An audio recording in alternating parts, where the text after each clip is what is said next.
Live from New Delhi, you're watching DD India News Hour, India's voice to the world. I'm Mark Lim. Namaskar. Coming up in the next hour. Aditya L1 may be qualified as India's maiden solar mission. India's Prime Minister Narendra Modi says it's yet another landmark.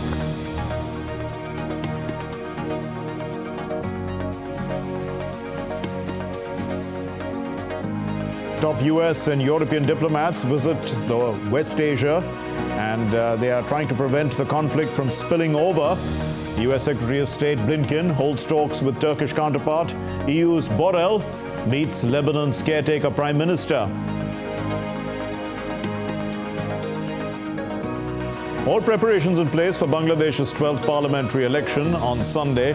The main opposition, Bangladesh Nationalist Party, calls for a nationwide strike. 4 killed as miscreants set a train on fire in Dhaka. And Greece revives a 2,300-year-old palace where Alexander the Great was crowned. The Greek Prime Minister calls the palace of a guy a monument of global importance.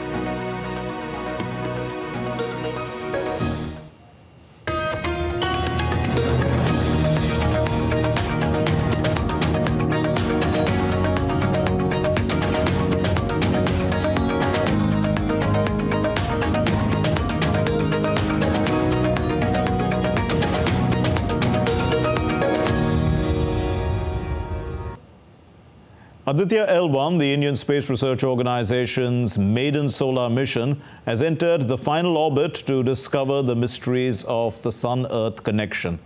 Aditya L1 spacecraft in its final orbit is located 1.5 million kilometers away from the Earth. The mission aims to observe the Sun's corona and understand its extreme heat from a halo orbit around the first Sun-Earth Lagrangian point, which is located roughly 1.5 million kilometers from the Earth, and the 7 payloads of Aditya L1 are indigenously developed by different laboratories in India. The Solar Ultraviolet Imaging Telescope to image the solar photosphere and chromosphere in near ultraviolet, and also to measure the solar irradiance variations in near UV. So India's Prime Minister Narendra Modi has lauded ISRO's feat. In a social media post, the Prime Minister said that the nation has created yet another landmark. India's first solar observatory, Aditya L1, has reached its destination, which is a testament to the relentless dedication of scientists in realizing among the most complex and intricate space missions. The Prime Minister applauded the extraordinary feat. Prime Minister Modi said that the nation will continue to pursue new frontiers of science for the benefit of humanity.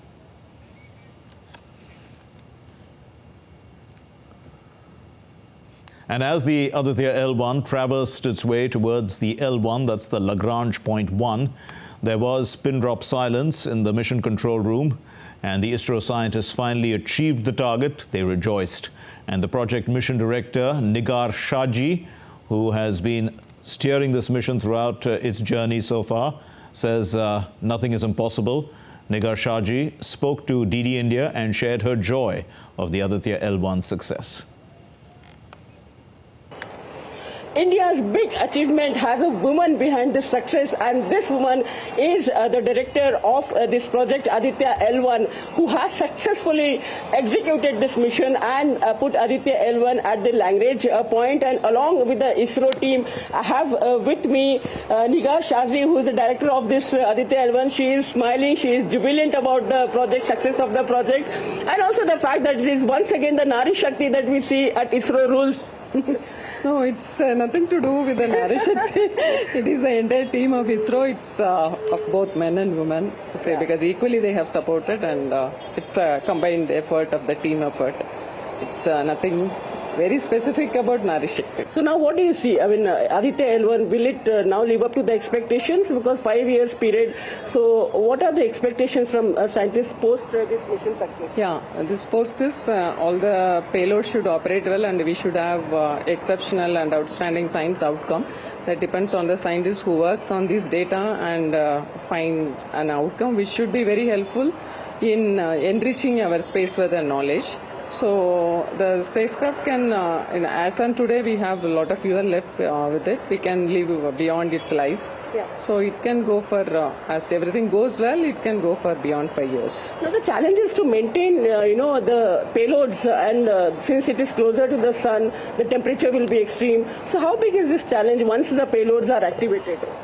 No, because as I have told every time, this is almost 99% away from the sun, 1% away from the earth. So the temperatures are not very alarming as you think. Okay. It's a little higher than what we are supposed to be getting at geostationary. So only thing here, it will be because it's in a constant facing the sun. We have challenges, and that with our thermal design, we are overcoming it. There is nothing to alarm. So what is the role of ISRO now after this entire thing? Once the data is coming, the Indian Institute of Astrophysics will be decoding a lot of data. Yeah, this is once it will be in the ISRO's control, and the payload data will be disseminated and given to the individual payload principal scientists, and they will be doing the process on that, and it will be finally the data will be depository will be in ISRO, and further it will be open to public. So public can, so all the scientists all over the globe, they can use this data and derive science outcomes. This was Nigar Shahji talking to us about the successful mission that she has executed along with the team ISRO, and she says everything is possible, and if there is will, there is way. With cameraman Balu, Aisha Khanam, DD India, Bangalore. And Aisha Khanam now joins us with more. Aisha, many of the questions I'm going to ask you seem redundant after you have spoken to Nigar Shahji. But, what are the main objectives of Aditya L1 mission, if you could repeat them for us? Well, Mark, we will have to repeat these objectives in the next 5 years because this mission is going to be, active for 5 years. So the mission, the first mission that it will take up is to study the photosphere and the corona, and also the solar flares. And remember, there are mass solar ejections that happen in the sun's surface, and this is one big mystery, that why it happens. So this is the main study that the payloads on this mission will be taking up. So far, the other solar missions were not able to conduct the study in the manner that Aditya L1 will be going to do it, because this is a Lagrange point, and also Aditya L1 has the most advanced equipment and payloads so far which any mission, any other solar mission had carried. So that is why it becomes important that this mission will be able to complete its study in the 5 years. And another important aspect is that it will also take up the study of space weather. Now, Yes. This is very important because from one planet to other planet, you will have to keep a tab on the space weather. And since India will also be taking up several interplanetary missions, and India will also set up an international space station. So it will be very crucial and essential Yes. data that Aditya L1 will gather, so that the precautions and all the calculations can be taken up once this data is deciphered Right. on the ground station. Aisha, what comes to mind is, the study is, of course, of space weather and all that. But, can this study also help us in the understanding of Earth's weather patterns and climate change that we are all going through right now? Well, absolutely. A portion of it, the data which comes through when it is gathered, will be able to decode the importance about the climate changes, the atmospheric changes, and how the electromagnetic field impacts the atmosphere on the Earth. And this is the data which the Indian Astrophysics, Indian Institute of Astrophysics will be decoding, and that is where the crucial images. The payloads that will be activated on Aditya L1 will send pictures as many as 1,450 per day. So this will have the data with regard to climate changes, with regard to the space weather, and several other activities of the sun. So many mysteries with regard to sun will be explored with the data, when the data is decoded. Aisha Khanam, thanks very much for joining us with those updates. And we shall continue to discuss this later on in the second part of News Hour. So do tune in, do stay tuned for that particular discussion with experts. Moving on then, the Indian Navy on Friday rescued the crew of a merchant vessel after its attempted hijack in the Arabian Sea. And they said that they had not found any pirates on board. But we do remember that an Indian naval warship intercepted the Liberian-flagged MV Leela Norfolk bulk carrier less than a day after it had received a report that the vessel had been hijacked. Rescued Indian crew members on board the hijacked merchant vessel in the Arabian Sea. They were very happy with what the Indian Navy did.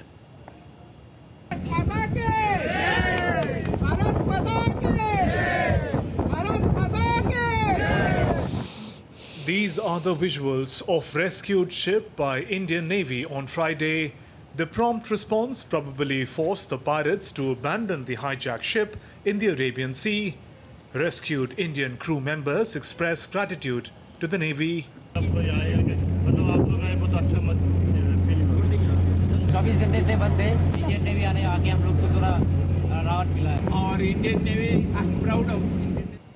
In a statement, the Navy said, Indian Navy's swift response to the hijacking attempt of MV Leela Norfolk in the North Arabian Sea, all 21 crew, including 15 Indians on board, safely evacuated from the citadel. Sanitization by Marcos has confirmed absence of the hijackers. The attempt of hijacking by pirates was probably abandoned with the forceful warning by the Indian Navy, MPA, of interception by Indian naval warship. INS Chennai is in the vicinity of merchant vessel and rendering support to restore the power generation and propulsion and commence her voyage to next port of call. Indian naval forces are investigating the suspected vessels in the area. Presently, the crew of merchant vessel is engaged in restoring propulsion, power supply and steering gear. Thereafter, MV Leela Norfolk will recommence her passage to her destination under escort of the Indian naval warship. What's still to come here on DD India News Hour? Bangladesh gears up for its 12th parliamentary elections.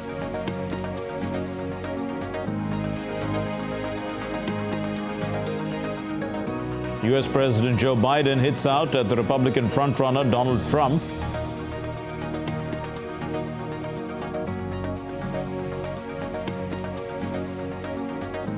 The Japan earthquake death toll touches 126, with hundreds still missing.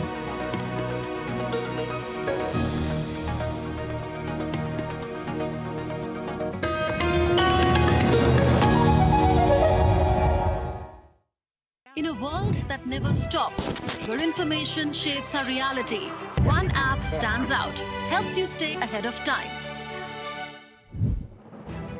Introducing the DD India app, your gateway to a world of news right at your fingertips.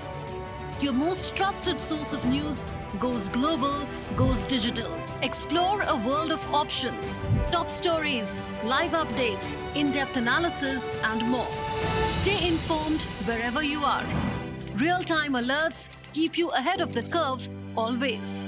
The DD India app, connecting you to the world, one story at a time. Download now and explore the world of knowledge, insights, and authentic information.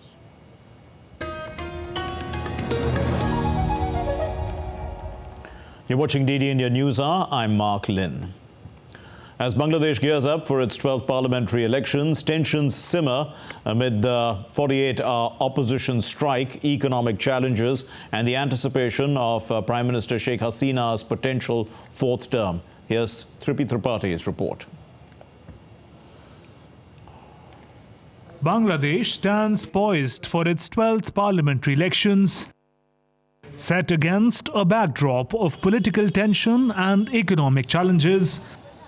Prime Minister Sheikh Hasina eyeing a historic fourth consecutive term, facing a unique scenario as the main opposition, the Bangladesh Nationalist Party, opts for a 48-hour nationwide strike in protest, alleging an illegal government. Nearly 180 million people will vote on January 7th to elect 300 lawmakers. This time, 1,970 candidates are in the race, which includes 90 women and 79 candidates from religious and ethnic minorities. Apart from 28 political parties, there are record 747 independent candidates in the polls race. The majority of them are from ruling Awami League alone. Awami League is contesting on 266 seats to seek its fourth term, while remaining seats it left for its alliance partners. Sheikh Hasina-led Awami League has been in power since 2009. The main opposition party in parliament, Jatiya Party, nominated 265 candidates to run in the electoral race. However, around 26 JP candidates have withdrawn so far. Chief Election Commissioner Qazi Habibullah Wal emphasizes Bangladesh's commitment for a credible, fair and internationally observed election.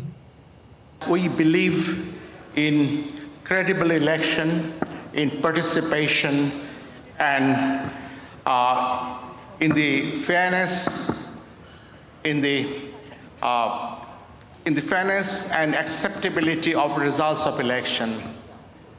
As a result of that, we want that our election be observed not only nationally, as well as internationally. Nearly 800,000 police, paramilitary and police auxiliaries will guard the polls. The opposition party, BNP, is boycotting the poll and demanding Sheikh Hasina's resignation, as the party wanted a caretaker government to administer the elections.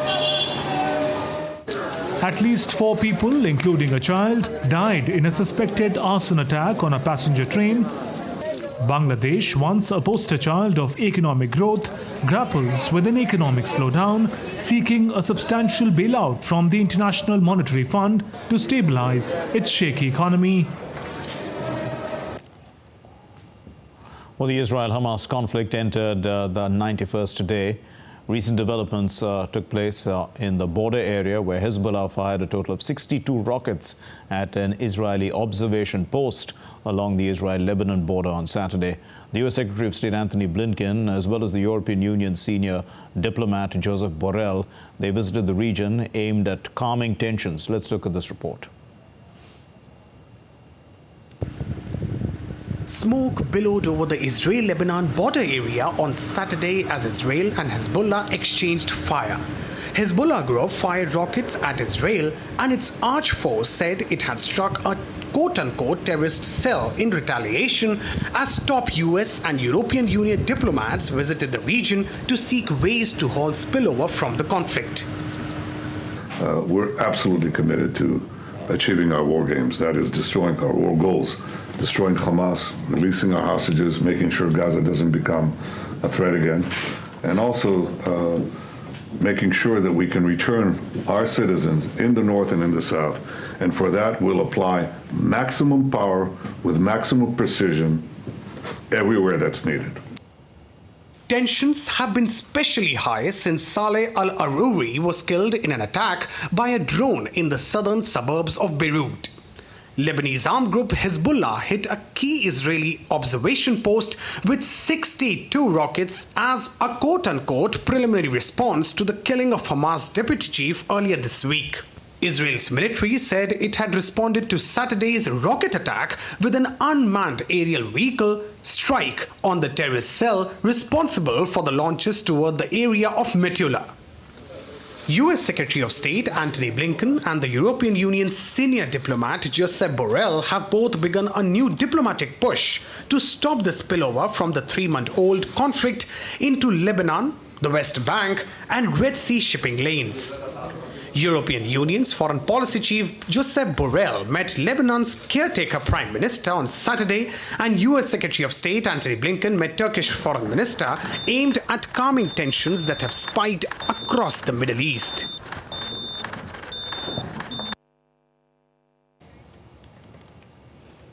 Well, North Korea's military fired over 60 artillery rounds near Yeonpyeong Island on Saturday, a day after both sides staged live fire drills in the same area near the contested maritime border.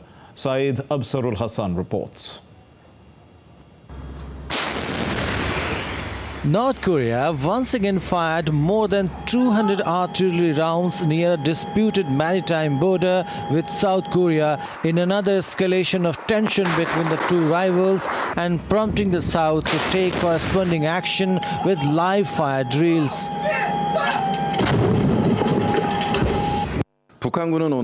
North Korean military fired more than 200 artillery shells from the Jangsan Cape and Jongsan Cape north of Yeonpyeong Island. There is no damage to our people, and the military and the shells splashed into the north of northern limit line. The exchange led residents of two remote South Korean islands on the western maritime frontier to evacuate to bomb shelters at the instruction of the South's military before it fired live rounds towards the disputed northern limit line border. The firing by North Korea caused no civilian or military damage in South, while in response to North Korea firing 200 rounds of artillery, South Korea conducted a live fire drill of heavy-duty weapons in Yeonpyeong Island. We sternly warn North Korea that they are fully responsible for this escalation of the crisis, and we strongly urge them to stop it. Our military is tracking and monitoring related situation in close cooperation with the US and South Korea, and will implement measures in response to North Korea's provocations.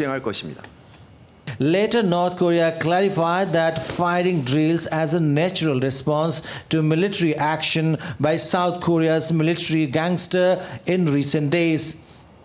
North Korean leader Kim Jong-un has called for boosting production of various missile launch vehicles, calling it an important task to prepare for a military showdown with the enemy. North Korea has warned in recent days that the situation on the Korean peninsula is spiraling towards war because of dangerous moves by the US and South Korean militaries. Both Koreas have vowed crushing military responses if attacked. Syed Absarul Hassan reporting for DD India. And going back now to our story on the Israel-Hamas conflict, Trent Murray now joins us from Tel Aviv with an update. Trent, what can we expect from the visits of Blinken and Borrell to the region? Are they looking for, humanitarian pauses or an end to the conflict in a sense? Well, Mark, I think first and foremost, they are just trying to de-escalate the situation here, because it does feel like that it is quickly spiraling out of control. We, of course, know much of the focus is on Gaza and getting humanitarian aid into people that are living there. The UN says there is a shortage of food, of medicine, of water. But while a lot of the focus has been on Gaza, understandably, we are also tracking very closely what is happening in Lebanon. We have seen today around 40 to 60 rockets.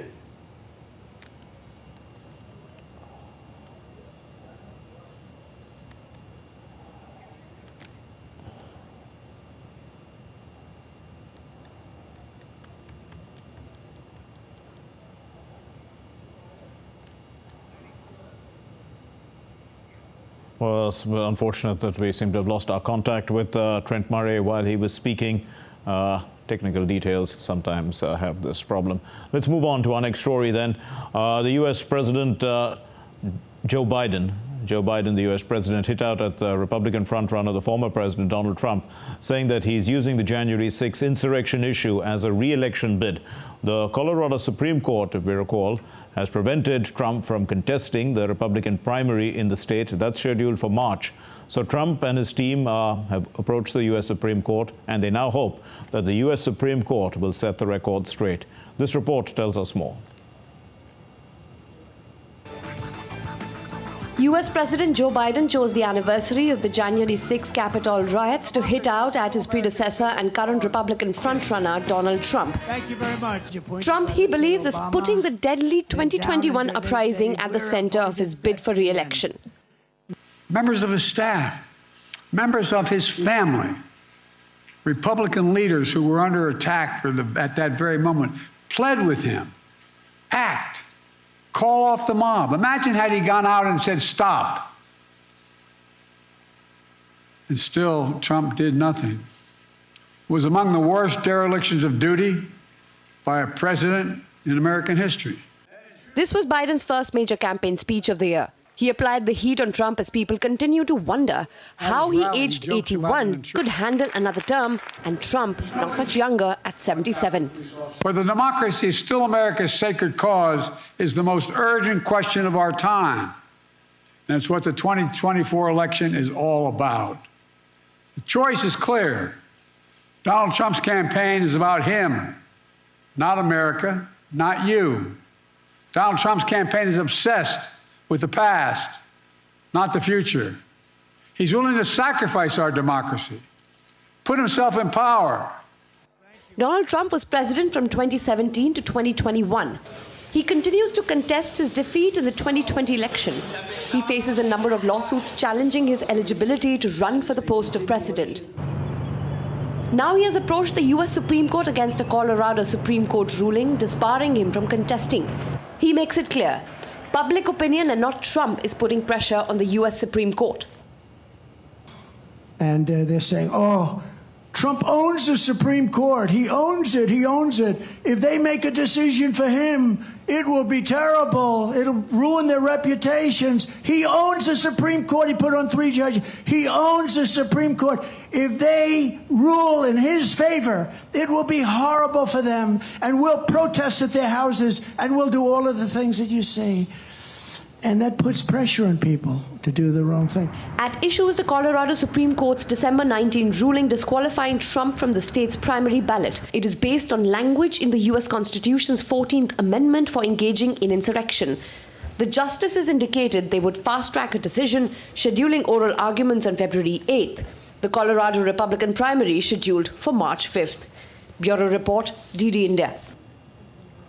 Well, after a deadly 7.6 magnitude earthquake hit the peninsula, the Noto region of Japan's Ishikawa prefecture is suffering severe water and food shortages. However, in Wajima city, that's in Japan, Japanese residents there, they were elated after a local supermarket opened its doors for people to get their supplies. The quake-led disruption of water has rendered residents living in difficult situations in Himi city of Japan's Toyama prefecture, and also this is after the earthquake that took place in neighboring Ishikawa prefecture. So these are the neighboring areas that are being affected.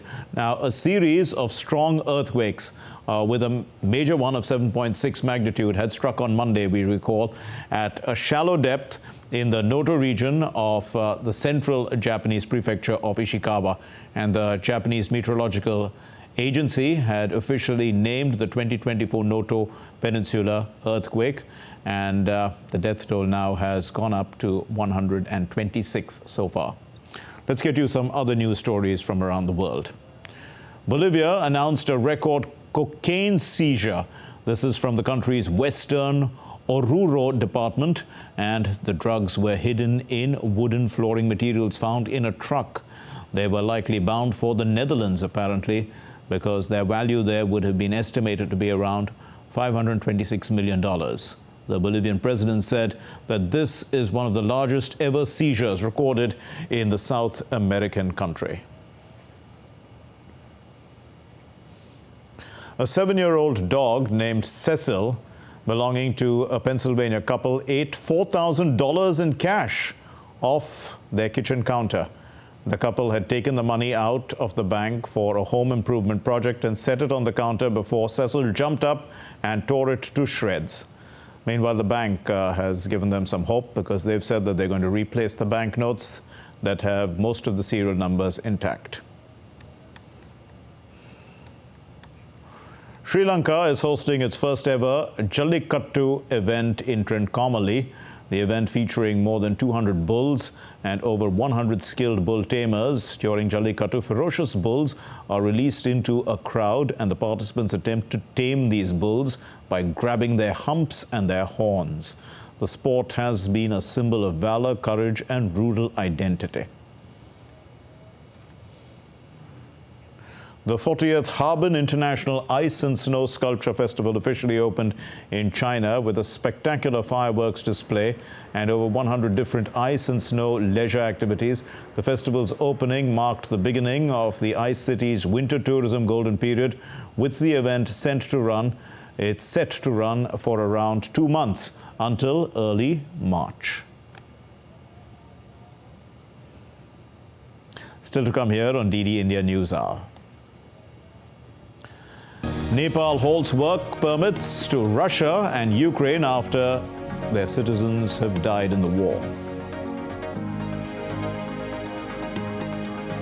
The first passenger flight from New Delhi to Ayodhya carries 180 passengers to the holy city.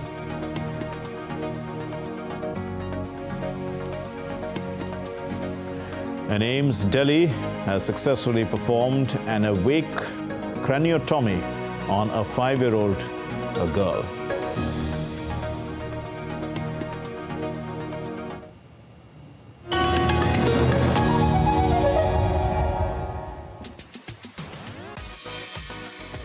India that invents.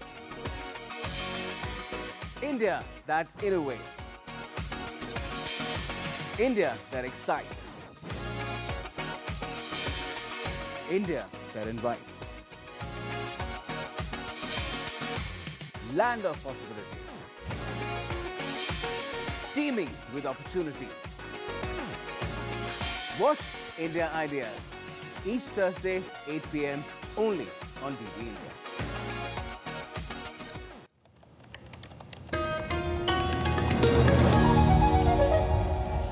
You're watching DD India News Hour. I'm Mark Lin. And returning now to our top story on the Aditya L1 reaching the Lagrange point, we are joined by Professor Dugirala Palam Raju, who's a senior professor and dean at PRL Ahmedabad. And we're also joined by Ratan Srivastav, who's a space expert, who is joining us from New Delhi. Thank you very much, gentlemen, for being with us. Professor Raju, let me start with you. Now, India's first space-based solar observatory. What does this signify for, for India's space program as well as for self-reliance? Good evening. First of all, it's been a fascinating moment for all Indians as India puts its space observatory. This Aditya L1 is actually a completely laboratory class mission, which consists of various experiments that tell us about the things that are happening on the sun and in the intermediary space between the sun to Earth. We are this particular mission is a multi-instrumented and multi-wavelength, multi-scale mission, and it has instruments that will look at pretty close to the sun because sun's brightness is too large, and therefore it starts the kind of radiation that we see right from the beginning of close to the sun to almost in situ. In situ means they're near the L1 Lagrange point where the particles come. So it has got a great significance in the sense that India as a spacefaring nation, as we are going to have more and more satellites into orbit and also to the interplanetary missions and so on, we need to understand how the sun affects our satellites, our system, what is called the space weather. And in that regard, it's a great step ahead or forward for the Indian science, especially putting this into the orbit after 126 days of journey after the launch on September 2, to be precise orbit, because this is a place which is a point, but you have to make the satellite come into that orbit precisely, and that's what we have done today. Okay, Mr. Srivastav, so what is space weather and why do we need to study it? Thank you so much, Mark, and it's a pleasure to be on your show again. Yes. And thank you for inviting me, and thank you, Dr. Raju, for giving us such a nice perspective. I'll try to, I'll try to decipher it into a common man's language, what please. Dr. Raju just said. Yes. So, the thing is this, that what is a language point? A language point, like language 1 point, is a point where the gravitational pull of the Earth and the gravitational pull of the Sun are, let's say, equal. I mean, I'm talking in terms of very layman language. Okay. Earth, Sun, right? So we are going to put something in this orbit where there's no gravitational pull. Also, any spacecraft has to be in an orbit. So when you are in orbit, we need to understand how this orbit is going to impact the movement of the spacecraft. So the orbit that has been given by ISRO is a halo orbit, which is, जिसे हिंदी बोलते हैं अंडाकार. Okay. So in the halo orbit, when it is moving around, it is 1.5 million kilometers away from the Earth. But as Dr. Raju said just now, it will be able to see the kind of storms, solar storms that would come probably, and also the solar flares. And why is that important? It is important because if our satellites, which are in orbit and which are, let's say, closer to the sun, there could be the electromagnetic radiation could shut down the electronics. Okay. So therefore, if we know that if there's going to be radiation, we can shut down the electronic systems and therefore save our satellites. Right? Fair enough. It's just like cyclone. If we know there's an early warning for a cyclone, what do we do? Prepared for we it. evacuate people. Fair enough. Let me bring in Professor Raju once again. So will we also come to know about, other stars by comparing the sun? We study issues like gravity, energy, and can we, sort of explain the greater universe? Yes, indeed. Of course, in the sense that we have sun is the closest star for us, and what we all know, all the stars in the cosmos, they emit what is called the black body radiation. So every star has its own peak energy range at which it emits radiation, and it has got a broad spectrum. So sun is a kind of middle-aged star in the whole in the astronomical parallel, so to say, astrophysical parallel. So we do understand, based on this sun or our sun's experiments, and will definitely help us in understanding the whole stellar system also. Okay. Mr. Srivastav, how much has, collaborative space science advanced to let us concentrate now, I'm talking about the whole world, on the study of the sun for a particular period of time, considering that, it's been so hot that it's very difficult to reach there? Thank you for this question, Mark. It's a very pertinent question. We are not the first to go there. I think about 25 years back, as Dr. Raju may bear me out, we had the first observatory, which was made by NASA and ESA, European Space Agency. So when this had a shelf life of about 2 years, and it has lived for 25 years. So in that orbit of, let's say, hundreds of thousands of kilometers, we are not the first one. We are probably the fourth one there. But the thing is this, if we are having a shelf life of 5 years, we can definitely look at a shelf life of definitely more than 25 years. Okay. Because if there was something which was meant to survive for just 2 years, it has survived for 25 years, we can probably survive much more.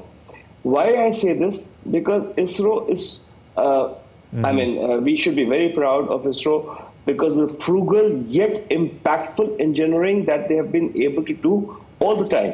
Okay. And if we are going to be there, the data that is going to be coming, that will be downloaded by ISRO. It will be ISRO's intellectual property, and it will be definitely shared with the payloads by the laboratories who have made the payloads.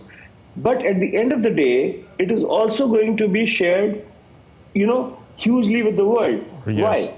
Because we have signed the Artemis Accord, which means to say that we will share the scientific data that we collect from space with other countries who are also a part of the Artemis Accord. And therefore, it is going to be in line with the principle of, India's policy of Vasudhaiv Kutumbakam. You know, the word is one. Indeed. Professor Raju, so, I mean, how do we go about collating and correlating all the information that we get and, you know, sort of bringing it into laboratory science and sharing it with the world? Yes, I think that's the whole, you know, the end result is that, you know, it is that, you know, the sun emits the, you know, magnetic fields, particles, and radiation. So as we are measuring all these three aspects and at multiple wavelengths, it is again disseminated in various colleges. I think once we are having several workshops in the country to sensitize people, make people aware of what the importance of this science is and what they can do. So we are having several workshops that have been organized in the last year. And now that the Aditya mission has reached its location, and there are many more workshops that are planned. Several scientists are already, you know, internationally, I know that they're all looking forward to the science from the Aditya mission, because there are several new aspects of the mission, and I think there are several international collaborators there. They're asking, you know, how and when can we start using the data, and so not only internationally, nationally. Several universities are participating, you know, as my institute is PRL, Physical Research Laboratory.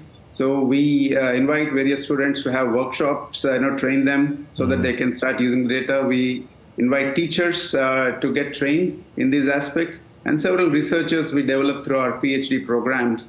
And they're all, you know, we are all generating the capacity so that this kind of science can be used. And the other aspect that I think Dr. Srivastava touched upon is the space weather aspect. So we are planning to have experiments in the future to look at what is happening in the near Earth in the terms of ionosphere or thermosphere of the Earth, wherein almost all the satellites orbit, which are catering to our societal needs.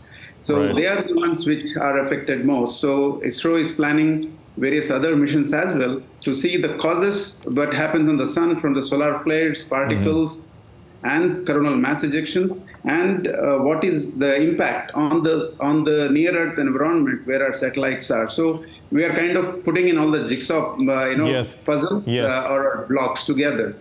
Right, fascinating. A final word from you, Mr. Srivastava. So, I mean, are there any plans, would you think, to reach the other Lagrange points? There are 5 of them, if I'm not mistaken. You're right, there are 5 of them. But L1, as Dr. Raju will bear me out, is the best point to be. Because we need to understand the mysteries of the sun. L2 is also very important because L2 looks at Earth, the sun, and the moon as well. But L1 is the most important point, and that is where we have been sending. I mean, all the space agencies have been sending, you know, their spacecrafts. And I would just like to, you know, add on to what Dr. Raju said. Yes. I think the industry, academia, as well as all the space agencies are going to immensely benefit from the data that we are going to download from these from this L1, and Dr. Raju heads the oldest and the most prestigious, you know, lab of ISRO, PRL, and PRL has a huge role to play in this. I'm afraid that's all the time we have for this discussion. Thank you very much, Dr. Raju and Mr. Srivastava. Thank you for enlightening us on this important subject. Moving on then to our next story. Namaste. Ayodhya is gearing up for the inauguration of the Ram Temple on the 22nd of January. The first passenger flight with 180 passengers flew today from New Delhi. DD India correspondent Kriti Vadera reports.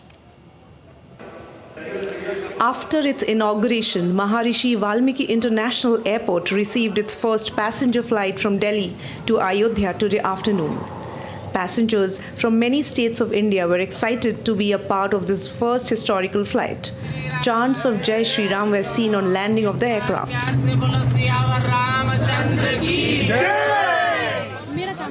All the passengers were welcomed with flowers and gifts on arrival to Ayodhya Airport by UCO Bank celebrating their foundation day at Ayodhya Airport. We are from Bangalore. The flight is also first flight from Bangalore to Ayodhya via Delhi.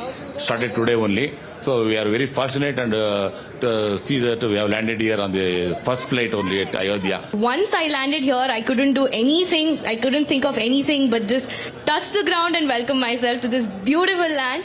And this is Sri Ram Ji ki Janmabhoomi, the auspicious land. Devotees from Bengaluru arrived in Ayodhya with several offerings called Bal Charan Paduka for Lord Ram.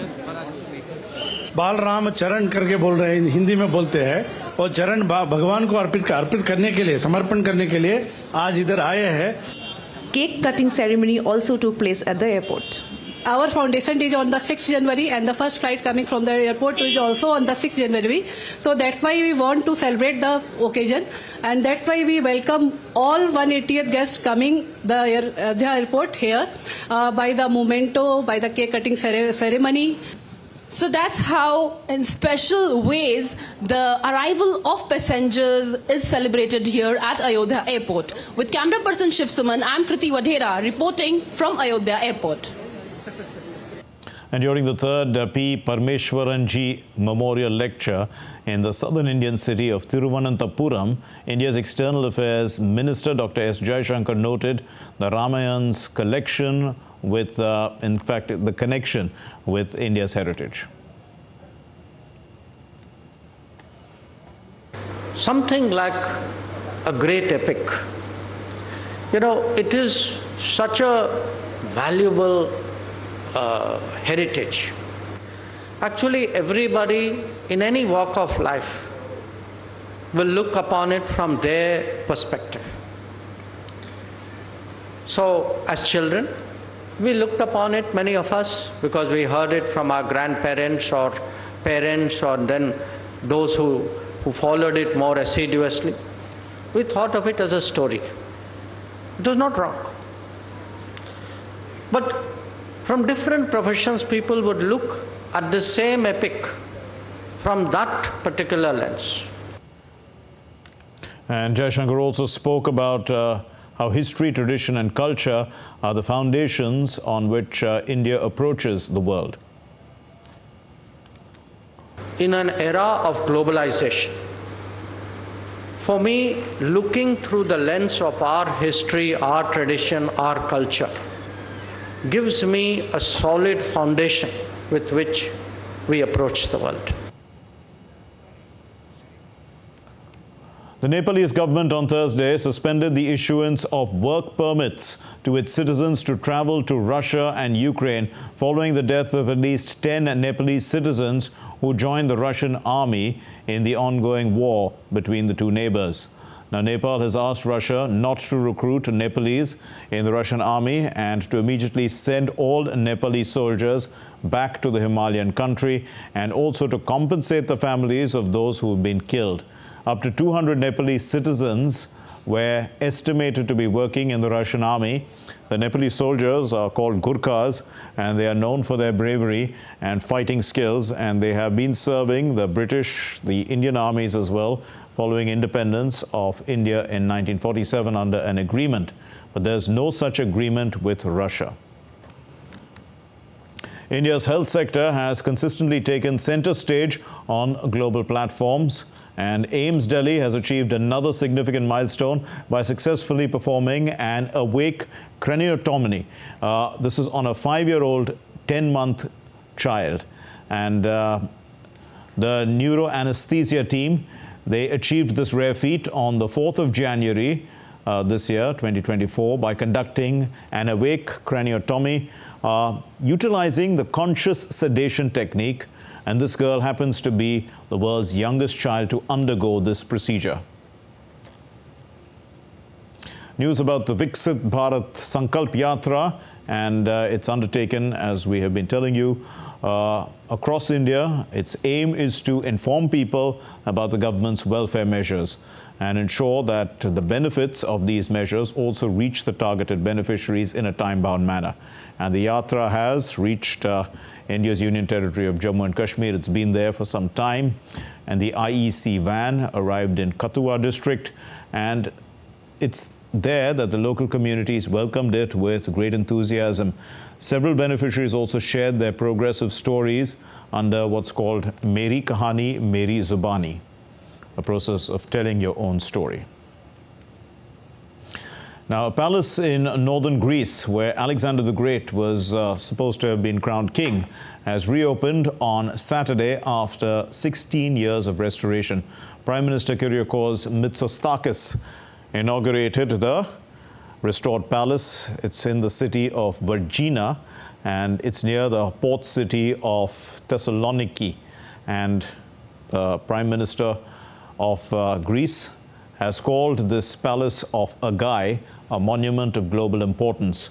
The palace was actually destroyed in the 2nd century BC, and that was after the definitive destruction of the kingdom by the Romans. Now, over the centuries, most of its building materials have also been looted. So the remains of the stones were revealed through the excavations that took place in the 19th century. Actually began in the 19th century and continued till date. Let's take a look now at some sports news.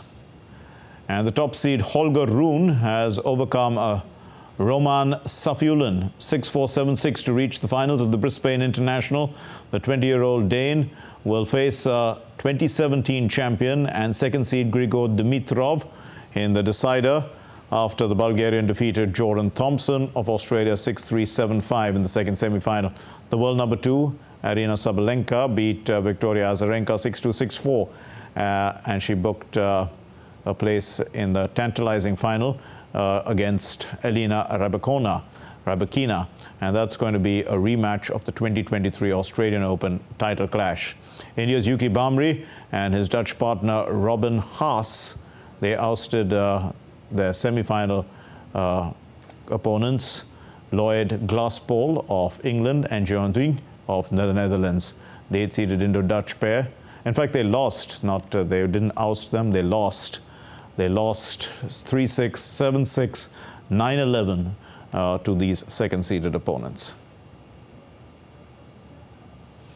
The Brazilian soccer legend Mario Zagallo, who won 4 soccer World Cups for Brazil as either player or coach, died at the age of 92 on Saturday. The left-winger Zagallo, considered by many to be the best ever player on the team, that won the Brazil World Cup in 1958, and on the squad that retained the title in 1962. He coached the team that featured all-time greats like Pelé and Jairzinho, for instance, Rivellino, Tostão. They won the Brazilian third World Cup in Mexico in 1970. So he was assistant coach when Brazil won their 4th title in 1994 in the United States. Zagallo seems to have been playing an important role in almost every chapter of Brazilian football history.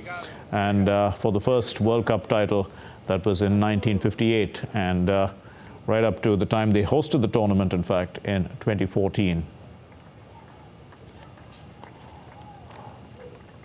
The International Cricket Council has announced the schedule for the 2024 T20 World Cup. The tournament, which is going to be hosted by the US and the West Indies, is seeking the co-hosts USA to be playing against some of the other teams. In fact, they're going to open against another team in North America, that's Canada, on June 1.